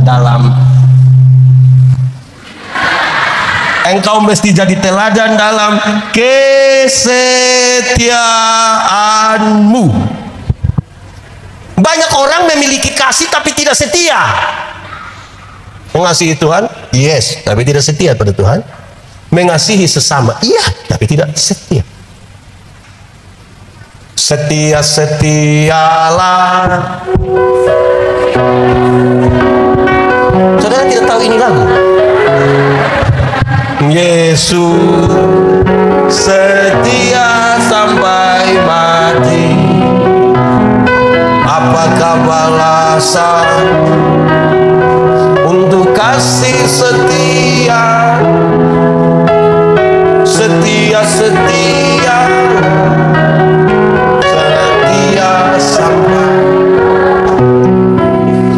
Batu uji dari kasih adalah setia. Kesetiaan adalah komitmen 1 hari demi 1 hari demi 1 hari.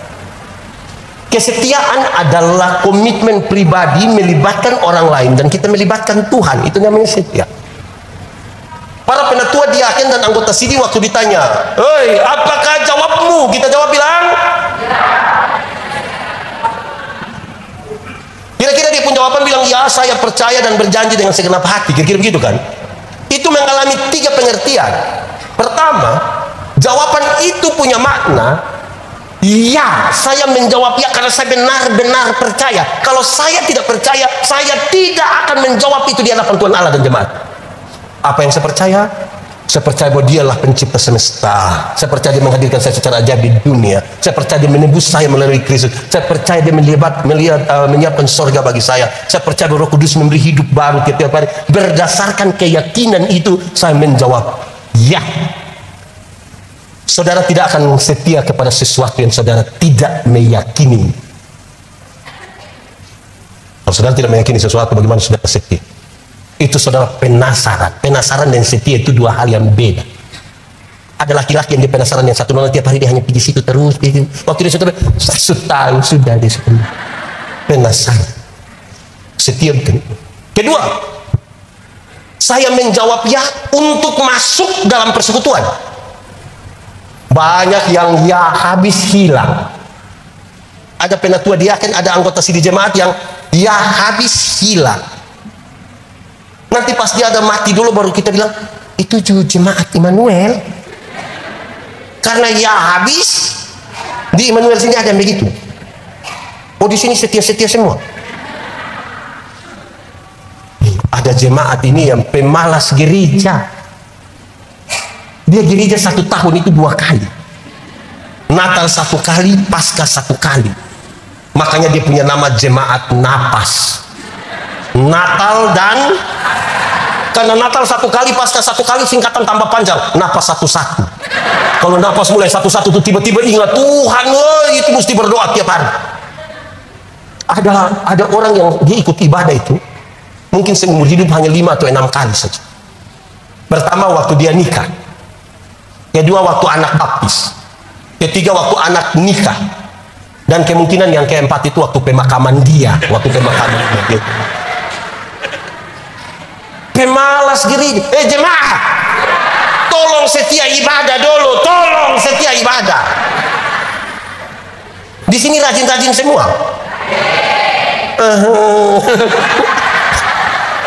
Bayangkan ini jemaat. Saya juga pendeta jemaat. Saya melayani satu jemaat kecil di Kupang, kira-kira 260 kakak. Saya kadang-kadang heran. Orang bikin syukuran di rumah ini, undang pendeta ini. Kami pergi ke sana, waktu ibadah, orang sedikit. Pas makan! Minta maaf ibu-ibu, saya rasa tuh. Minta maaf saya. Aduh, minta maaf sekali.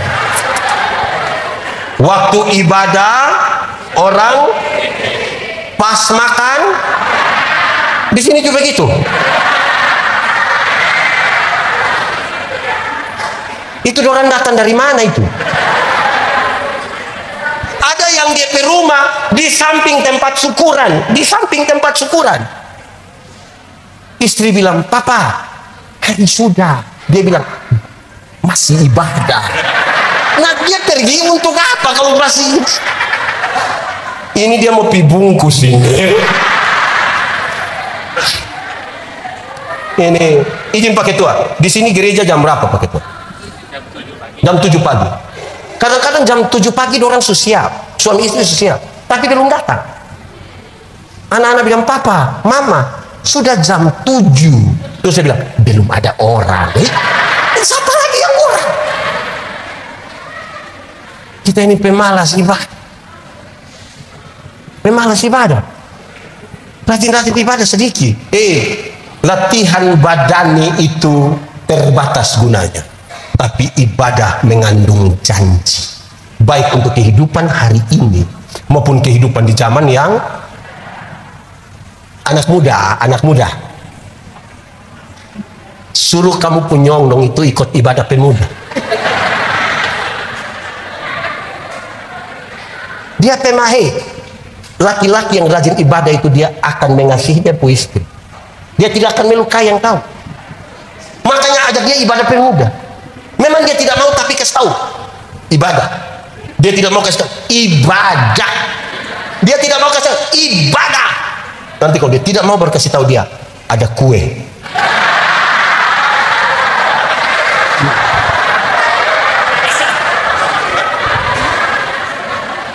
Apa maksudnya? Makin dekat seseorang dengan Tuhan, makin dekat dia kepada orang-orang yang dikasihi. Ya, hubungan dengan Tuhan menentukan kedekatan dengan orang lain. Ini laki-laki dong juga satu. Waktu baru pacaran ini dong rajin jemput nona, bawa datang gereja. Sudah menikah dia tidak pernah datang gereja. Istri datang sendiri. Pendeta tanya, "Pak, kenapa kasih tinggal ibu datang sendiri di gereja?" Dia bilang, "Pendeta, waktu pendeta kasih nikah saya dengan ibu, kami dua telah menjadi satu." Jadi kalau ibu sudah pergi sama dengan banyak. Aduh. Memangnya kalau ibu sudah makan sama dengan palsu makan? Jemaat, masuk surga itu seperti pergi ke WC. Tahu WC? Pernah pergi? Pernah? Tidak bisa diwakilkan. Atau siapa di antara kita yang ada orang mau WC datang, "Kakak, mana WC? Titip dong." Masing-masing akan pergi sendiri. Masing-masing pergi sendiri kan? Bapak-bapak rajin sedikit. Ini ibu-ibu juga satu. Ini ibu-ibu ini hari Minggu cantik-cantik datang gereja jalan sendiri. Terus pendeta bilang, "Ibu, suami mana?" Terus dia bilang, "Ih, pendeta tahu sendiri." Sudah tahu suami begini, kenapa mau kawin dengan dia? Saudara tidak tahu. Setia dulu, tolong setia ini. Amin kok. Ada 2 rumah jauh dari gereja dekat hutan. Yang satu punya anak perempuan, yang satu punya anak laki-laki. Yang punya anak perempuan datang kasih tahu yang laki-laki, bilang, "Kakak, laki-laki, hari Minggu tolong jemputkan kau saudara perempuan ini, antar dulu pergi sekolah Minggu." Sudah, ini laki-laki hari Minggu dia datang jemput yang perempuan waktu sekolah Minggu. Sampai di sekolah Minggu, yang perempuan ikut sekolah Minggu, yang laki-laki main kelereng di luar. Beranjak jadi remaja ikut katekisasi, yang laki-laki jemput. Antar sampai gereja, yang perempuan ikut masuk ikut katekisasi, yang laki-laki isap-isap rokok di luar tunggu. Pulang sama-sama. Rupa-rupanya orang dua berjodoh. Setelah menikah, yang perempuan terpilih jadi Di sini diaken penatua kah? Perempuan terpilih jadi penatua diaken. Ibadah di mana saja, hujan, badai, semua yang suami antar, tapi pergi yang istri masuk pimpin di dalam, suami main kartu di luar tunggu. Dorang pulang-pulang sama-sama. Satu saat dorang dua meninggal sama-sama. Dalam perjalanan menuju pintu surga, Simon Petrus sudah berdiri memang di depan pintu surga.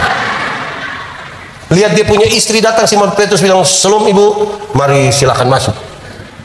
Lihat dia punya istri masuk, dia punya suami juga cepat-cepat mau masuk. Suami mau masuk, Simon Petrus, "Bapak sabar dulu, bapak sabar dulu." Sabar bagaimana? "Bapak sabar dulu, bapak sabar." Yang masuk itu sampai istri. Simon Petrus bilang, "Iya, saya tanya kenapa tahan saya?"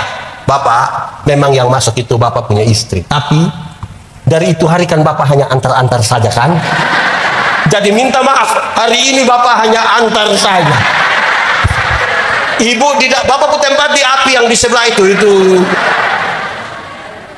Ibu-ibu, tadi ada yang suami hanya antar, terus suami bilang kalau suami habis WA kok saya jemput, ada? Kalau ada pulang kasih tahu suami, ada salam dari Simon Petrus.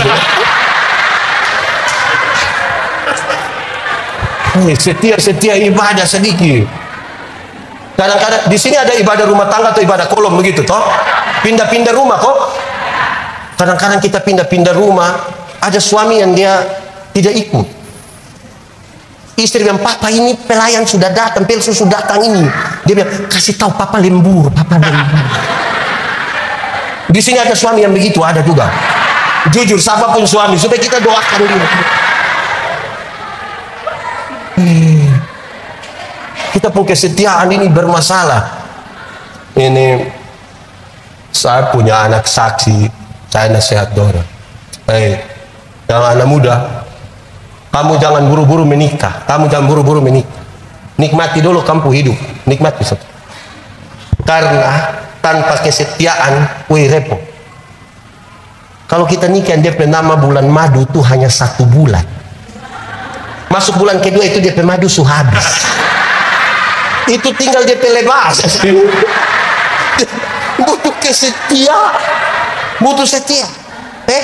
Kamu nikmati dulu kamu hidup. Jodoh itu akan datang dengan sendirinya. Itu pun kalau dia tahu rumah. Ya. Ingat, ini menikah dengan pacaran itu 2 hal yang beda.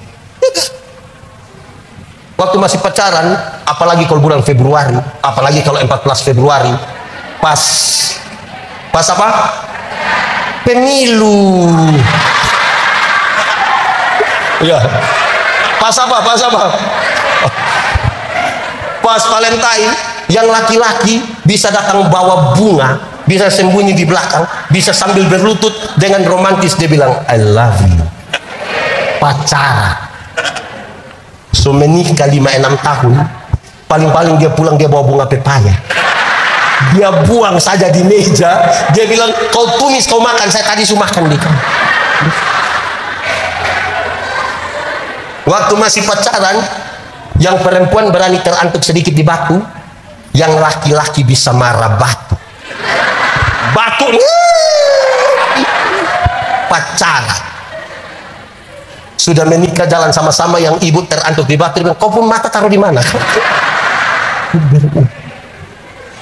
Waktu masih pacaran, yang perempuan belum jatuh, yang laki-laki sudah tangkap.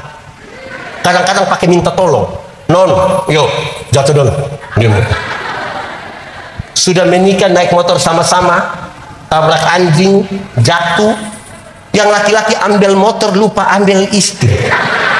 Dia punya istri protes, "Papa kenapa ambil motor, tidak ambil saya?" "Mama minta maaf sayang." "Minta maaf." Mama solunas tapi motor baru ambil dia Yamaha kan? Masih 17 kali. Akan berubah tanpa kesetiaan, tidak bisa. Ini kisah lama, saudara tahu, saya mau kisah ulang. Ada satu istri, dia protes dia punya suami. Dia bilang, Papa sudah berubah. Papa sudah tidak seperti yang dulu lagi. Papa sudah tidak setia." Suaminya bilang, "Saya tidak setia bagaimana?" Coba mama bilang, papa ini sedikit-sedikit dulu, sedikit-sedikit sudah ajak mama makan. RW. Dulu sedikit-sedikit papa sudah ajak mama beli pakaian. RB.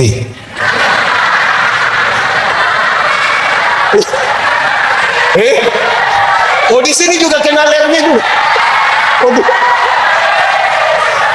Dulu sedikit-sedikit papa datang, papa bilang tutup mata, saya tutup mata. Sekarang papa sudah tidak begitu, bapak sudah berubah, bapak sudah tidak setia. Terus dia suami bilang begini, mama, coba mama pikir baik-baik, coba mama, nelayan mana yang kalau dia sudah dapat ikan dia masih buang umpan? Dia pikir, jadi selama ini papa hanya umpan-umpan mama. Selama ini papa pikir mama ikan. Malam pas mau tidur dia punya istri masuk, kunci pintu, kasih mati lampu. Suami datang mau buka pintu tidak bisa. Mama, yuk buka pintu dulu. Tidak. Mama, yuk lu tidur di luar. Mama, kenapa bikin papa begini? Mama, bukankah kita dua masih suami istri sampai hari ini? Dia punya istri bilang, papa, coba papa pikir baik. Coba papa pikir baik-baik. Nelayan mana yang mau tidur dengan DP ikan?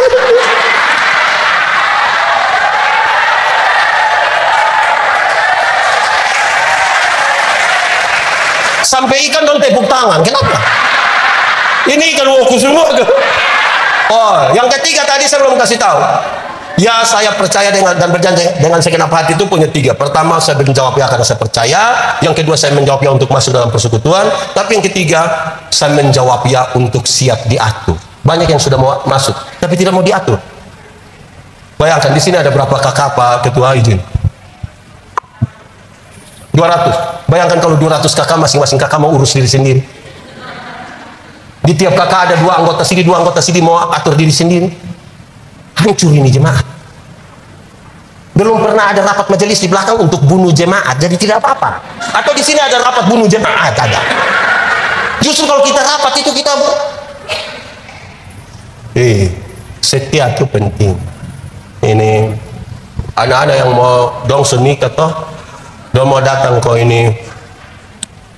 Terus tahu saya pendeta, kami mau cerai. Saya bilang berhenti, stop, telepon. Kenapa pendeta bilang begini? Dulu waktu kamu nikah, orang tua, keluarga, kasih tinggal, orang punya pekerjaan semua, datang untuk urus kamu menikah. Bukan orang tidak ada urusan. Urusan terlalu banyak, orang datang urus kamu nikah. Dong kasih tinggal. Bahkan, babi yang tidak tahu apa-apa saja ikut mati gara-gara kamu nikah. Lalu sekarang kamu mau apa? Kasihan itu keluarga babi kan? Sudah ada depo anggota yang dibunuh mati tapi kamu cerai. Stop, setia. Tadi siang kami makan sambil bercerita, saya bilang, ini ada satu keluarga, don 2 mau cerai. Don datang bilang, saya pendeta kita cerai. Kenapa? Woi, kita tiap hari baku pukul. Bertengkar. Lama-lama kami baku bunuh, pendeta mau kan baku bunuh. Saya coba omong dia mau cerai terus. Kamu sudah tidak cocok, sudah tidak bisa. Saya bilang, oke, kamu sudah nikah berapa lama ini? 10 tahun pendeta. Ada berapa? 4 orang pendeta. Nah, ini yang saya heran. Saya heran dengan kamu. Yang kamu baku pukul setiap hari ini anak bisa 4. Yang kamu baku pukul dengan anak 4. Apalagi kalau kamu 2 baku sayang, itu mungkin 1 TPS itu kamu anak semua itu. Jadi jangan hanya lihat pada kelemahan. Setia toh, ini setia semua kok.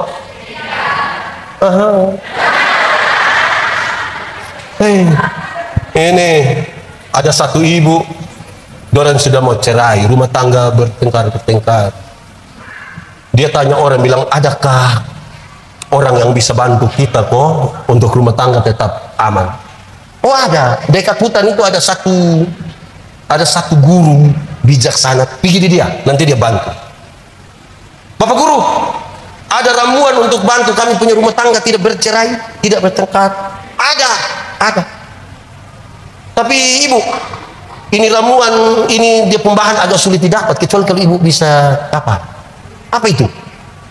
Ini ramuan terdiri dari 3 helai kumis harimau. Ibu bisa dapat, dia bilang, untuk saya punya keluarga saya akan cari. Dia pergi di hutan, dia bawa daging. Harimau datang dari sana, dia ke setengah daging, dia lari. Tiap hari makin dekat, tiap hari makin dekat, tiap hari makin dekat, sampai satu hari harimau ambil daging di dia tangan. Ini harimau ambil, terus dia bilang begini. Ini ibu bilang, harimau, saya permisi sedikit, kau cabut ambil kau kumis saya. Harimau bilang, cepat. Dia angkat ambil kumis 3, dia lari ke bapak guru. Dia, guru, saya sudah dapat ini kumis harimau. Betul? Iya, coba ibu cerita. Dia cerita bagaimana susahnya dia dapat ini kumis harimau. Setelah dicerita, bapak guru bilang, coba kasih itu kumis. Kasih gini, dia kucak-kucak begini, dia buang di dalam api. Ini ibu marah. Bapak guru, kenapa buat begitu? Saya cari ini kumis tidak gampang, kok bapak bisa buat begitu? Ini guru bilang begini, ibu, saya heran dengan ibu. Heran bagaimana? Harimau yang begitu jahat saja ibu bisa pelan-pelan cabut dia kumis 3. Sementara untuk cari tahu ibu punya suami, punya baik, ibu datang tanya dengan saya. Lebih baik ibu kawin dengan harimau. Ibu kawin. Bisa tangkap maksudnya? Seorang istri mesti paling tahu dia punya suami pemawa. Seorang suami pun sebab tidak bisa tetangga yang tahu. Tidak bisa tetangga. Baru 4.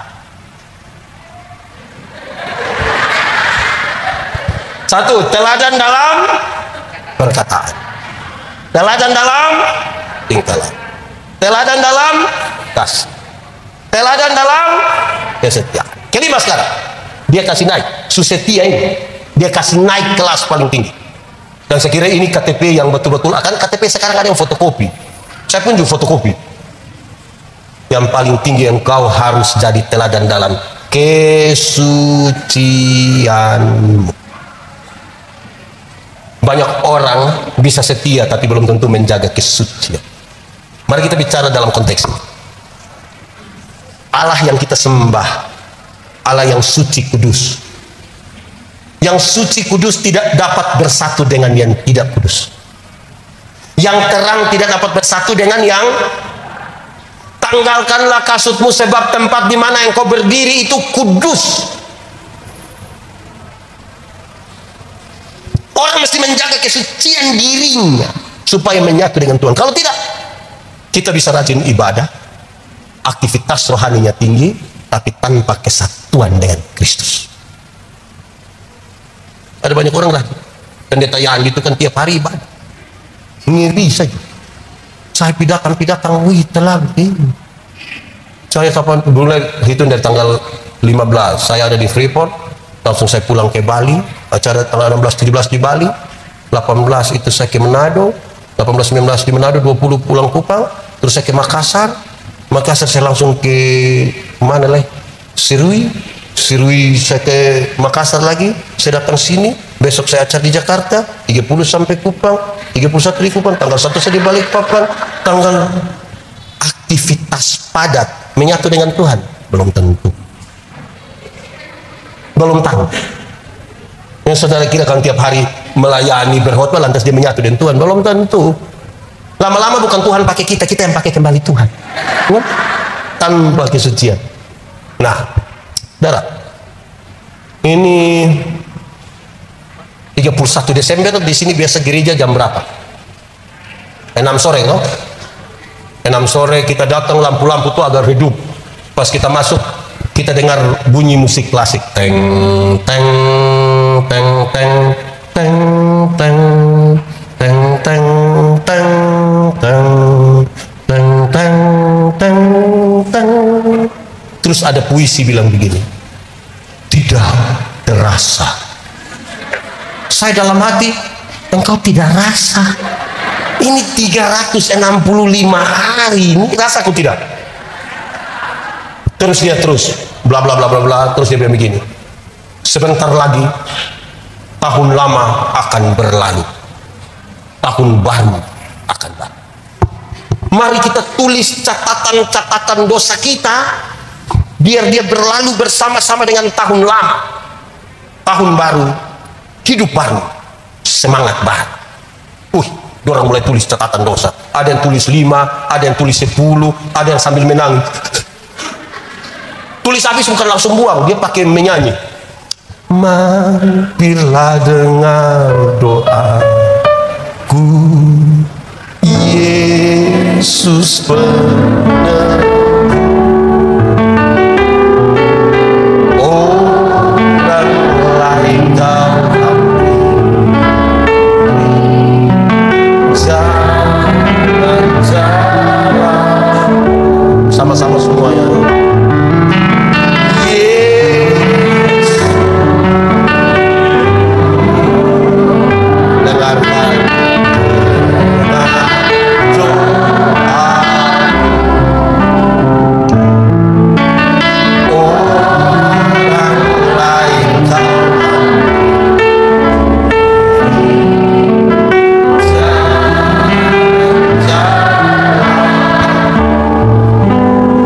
Dia berdoa, dia bakal itu catatan dosa.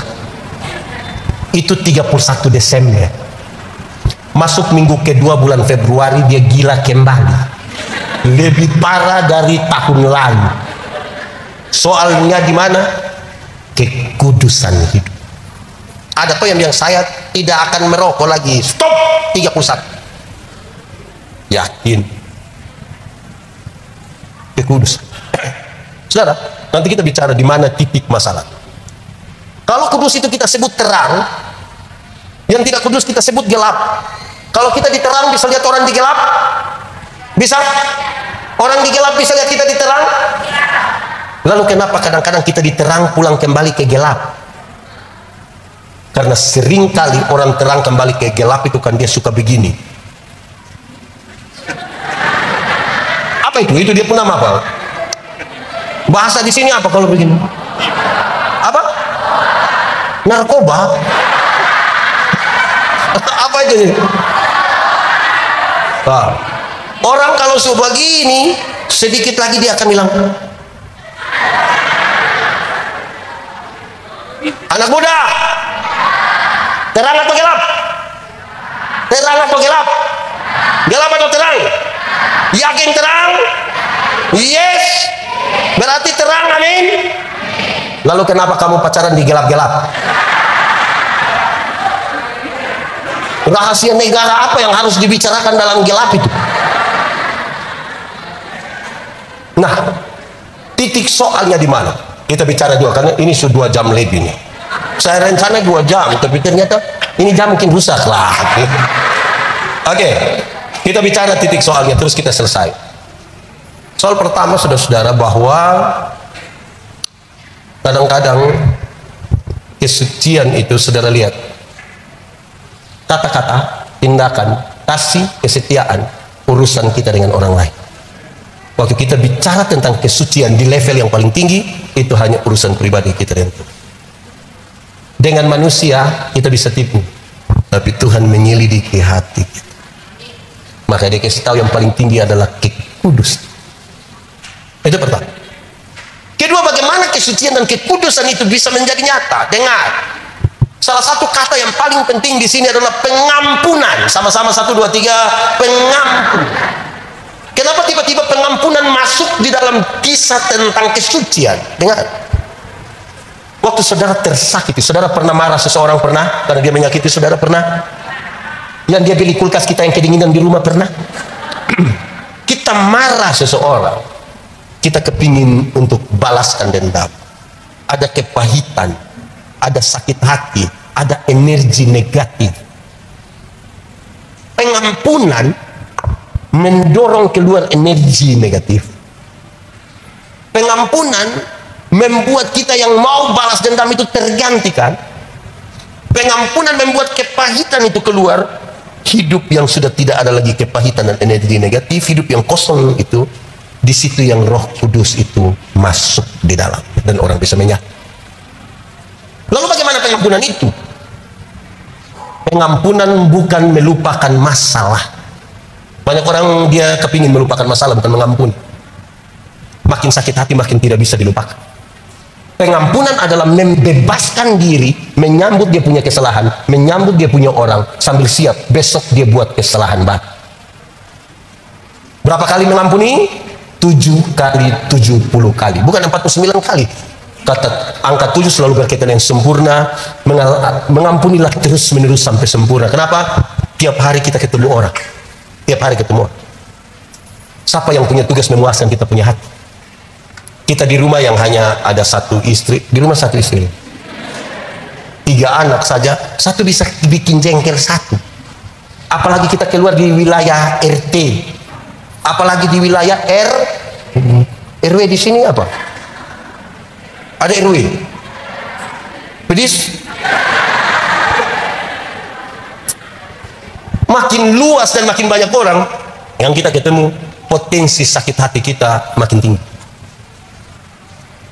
Itu pasangan calon presiden, saya tidak kenal kita, tapi dia kalah, kita juga sakit hati tuh. Tanpa pengampunan kita sulit ada dalam kesucian. Pengampunan itu diajarkan Tuhan Yesus dengan menarik sekali. Dia bilang begini, ampunilah kami akan kesalahan kami sama seperti kami mengampuni orang yang berbuat salah kepada kami. Pakai kalimat yang lebih di bawah, dia mau bilang begini, Tuhan ampunilah Yandi seimbang dengan Yandi mengampuni ibu. Jadi kalau Yandi mengampuni ibu 2 kali, Yandi mendapat hak untuk diampuni oleh Tuhan berapa kali? Kalau Yandi tidak mengampuni ibu, saya harus bilang, Tuhan minta maaf, tolong jangan ampuni Yandi karena Yandi belum mengampuni ibu. Diampuni mau? Mengampuni mau?